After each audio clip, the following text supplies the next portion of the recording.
네, 안녕하세요. 대한변호사협회 공인 산재 전문 박정용 변호사입니다. 오랫동안 산재 전문 변호사로 활동하면서 수많은 산재 사건을 다루었는데요. 그 중에서 재해근로자분들이나 사업주분들에게 도움이 될 만한 사례들을 선별해서 박변의 산재 이야기라는 제목으로 동영상을 제작하고 있습니다. 오늘은 그 77번째 시간으로 과로에 의한 뇌출혈로 사망한 경비원의 산재 유족급여라는 주제로 이야기를 해볼까 합니다. 이번 동영상은 교회 보안조장으로 일하던 근로자가 뇌출혈로 사망하여 그 배우자가 유족급여 신청을 하였으나 부지급 처분을 받은 사건과 관련된 상담 내용을 정리한 것입니다. 재해 근로자는 교회에서 보안조장으로 근무하고 있었습니다.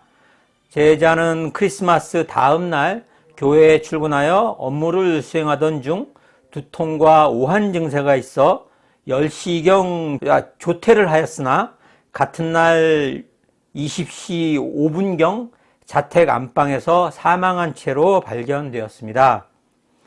부검 결과 망인의 사인은 비외상성 뇌출혈로 판정되었으며 재해 근로자의 배우자가 유족급여 및 장의비 지급을 청구하였으나 근로복지공단에서는 망인의 업무와 사망 사이에 상당 인과관계가 인정되지 않는다는 이유로 부지급 처분을 하였습니다. 망인의 배우자는 산업재해보상보험 재심사위원회에 재심사를 청구하였으나 기각되었고 결국 유족급여 및 장의비 부지급 처분에 대한 행정소송을 제기하기 위해서 저희 사무실을 방문하여 상담을 진행하였습니다.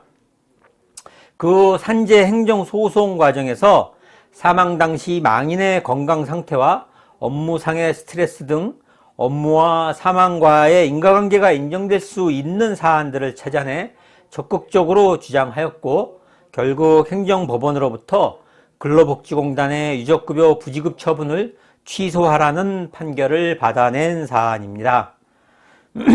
그러면 어떤 경우에 과로에 의한 업무상 재해가 인정될까요? 고용노동부에서는 뇌혈관 질병 또는 심장질환에 관한 과로의 유형을 다음과 같이 세 가지로 구분하여 정하고 있습니다. 첫째, 발병 전 24시간 이내에 업무와 관련된 돌발적이고 예측 곤란한 사건이 발생하거나 급격한 업무 환경의 변화로 뇌 심혈관의 병변 등이 급격히 악화된 경우에는 급성 과로를 인정합니다.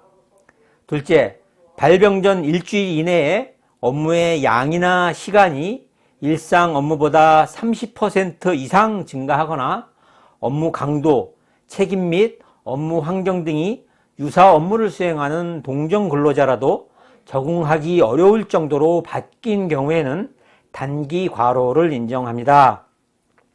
셋째, 발병 전 3개월 이상의 기간 동안 업무의 양, 시간, 강도, 책임, 휴일, 휴가 등 휴무 시간, 교대제 및 야간 근로 등 근무 형태, 정신적 긴장의 정도, 수면 시간, 작업 환경 등을 종합적으로 판단하는데 기본적으로 12주간의 업무 시간이 일주 평균 60시간을 초과하는 경우에는 반증이 없는 한 과로를 인정하고 60시간이 되지 않는 경우에도 업무량이나 강도를 고려하여 장기 과로를 인정하게 됩니다.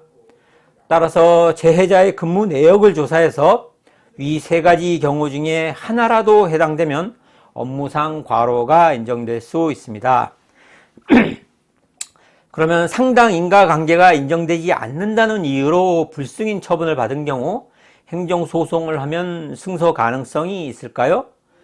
우리 대법원에서는 산업재해보상보험법 제5조 제1호의 업무상의 재해가 되기 위해서는 업무와 사망의 원인이 된 질병 사이에 인과관계가 있어야 하는 것이지만 이 경우 질병의 주된 발생 원인이 업무와 직접적인 관계가 없다고 하더라도 적어도 업무상의 과로가 질병의 주된 발생 원인에 겹쳐서 질병을 유발 또는 악화시켰다면 그 인과관계가 있다고 보아야 하고 그 인과관계는 반드시 의학적, 자연과학적으로 명백히 입증하여야 하는 것은 아니고 재반 사정을 고려할 때 업무와 질병 사이에 상당 인과관계가 있다고 추단되는 경우에도 그 입증이 있다고 보아야 한다고 하고 있습니다.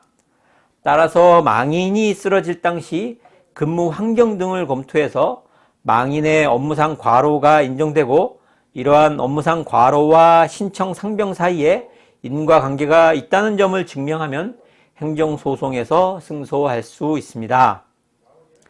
그러면 행정소송을 하게 되면 비용은 얼마나 들까요?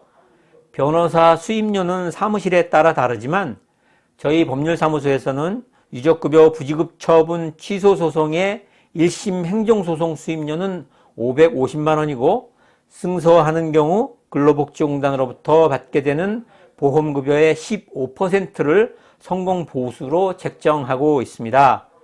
그 외에 법원에 내는 인지대와 송달료 그리고 진료기록 감정 비용 등이 추가로 들게 됩니다. 지금까지 과로에 의한 뇌출혈로 사망한 경비원의 산재 유족급여라는 주제로 이야기를 해보았습니다. 도움이 되셨다면 구독과 좋아요 버튼 누르는 것 잊지 마시고요.